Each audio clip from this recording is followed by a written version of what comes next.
Hello guys, welcome back to the channel. In today's video, I'll be showing you how you can remove unwanted object from your video using CapCut PC.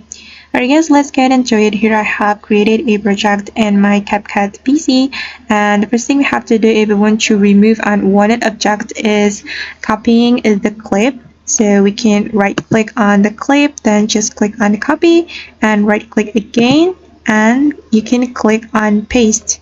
And just remember that you have to copy this clip as an overlay. So this is the layer, and we're going to put mask for this layer. So we can go to mask right here and just select the circle mask. And for example, I'm going to cover this apple. I'm going to remove this apple from the video, and I'm going to make this mask fit the apple. I'm going to make the size fit the apple. Okay, and then we can take another part of the video to cover this apple. I'm just going to select this part.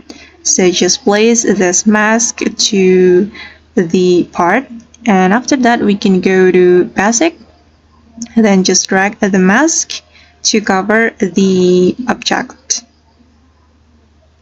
This, you can cover it until it looks natural, guys. Okay, and now it's fully covered, I think, and that's how we can remove unwanted object from our video in CapCut PC. I hope this tutorial will be helpful for you. Thank you so much for watching, and see you on the next video.